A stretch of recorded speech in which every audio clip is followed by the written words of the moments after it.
जान कहते हैं, मोहब्बत की इसी मिट्टी को हिंदुस्तान कहते हैं।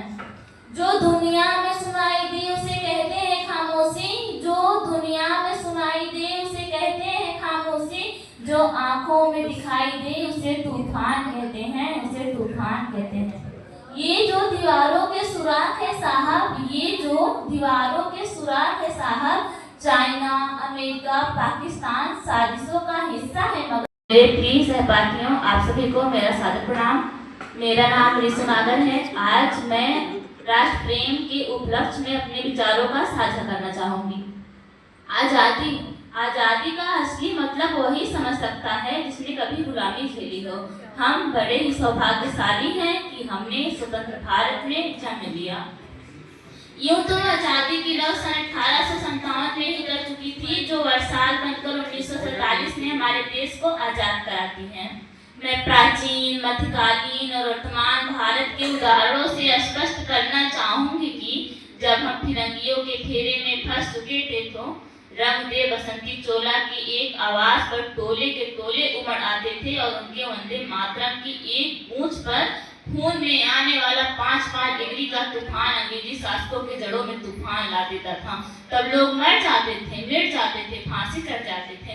तब वो अपनी देशभक्ति साबित कर रहे होते थे, क्योंकि ये तब की आजादी की दौर की कसौटियां थी। एक महिला 65, 65 और 71 के युद्धों में एक महिला अपना सुहाग गवा देती है तो उस विधवा की वेदना चीख चीख कर ये कहती है, प्यार भी भरपूर गया, मांग का सिंदूर गया, प्यार भी भरपूर गया, मांग का सिंदूर गया, नन्हे नौनिहालों की लंगोटियां चली गई, छोटी छोटी बेटियों की चोटियां चली गई, बाप की कमाई गई, भाई की पढ़ाई गई। ऐसा एक विस्फोट हुआ, पता ही नहीं चला कि जिस्म की कई बोटियां ही चली गई। अरे आपके लिए तो एक आदमी मरा है साहब, किंतु मेरे घर की तो रोज की रोटियां ही चली गई, मेरे घर की तो रोज की रोटियां ही चली गई।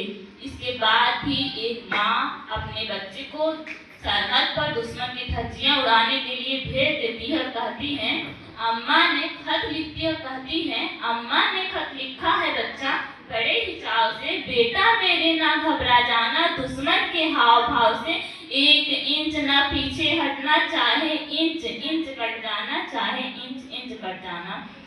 इस प्रकार पूरा परिवार मिलकर अपनी देशभक्ति साबित कर रहा होता था।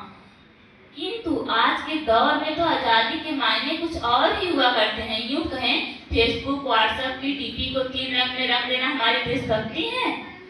साल में 2 बार हाथ में तिरंगा ले लेना हमारी देशभक्ति है।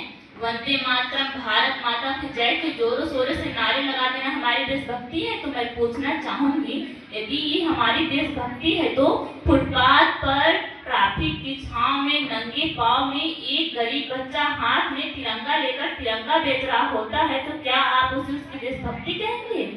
ये उसकी देशभक्ति नहीं बल्कि उसके पेट की भूख की शक्ति है जो उसे ऐसा करने पर मजबूर कर रही है। जानते हैं क्यों? क्योंकि न मस्जिद को जानते हैं न शिवालों को जानते हैं, न मस्जिद को जानते हैं न शिवालों को जानते हैं। जो पेट के भूखे होते हैं वो सिर्फ भोजन के निवालों को जानते हैं, वो सिर्फ भोजन के निवालों को जानते हैं। तो क्या है हमारी सच्ची देशभक्ति? अपने देश, अपने समाज, अपने राष्ट्र के प्रति समर्पण का भाव है हमारी सच्ची देशभक्ति। और जो देशद्रोहियों के मन में 5-5 डिग्री का तूफान ला दे वो है हमारी सच्ची देशभक्ति, ताकि हर देशद्रोही भी ये समझ सके, अगर तू परिंदा है तो ये आसमान तेरा है, अगर तू परिंदा है तो ये आसमान तेरा है, अगर तू दरिंदा है तो ये शमशान तेरा है। भाईचारे से रहना है तो रह जमीन पर, वरना तेरा कब्र भी यही है और कब्रिस्तान भी यही है और कब्रिस्तान भी यही है।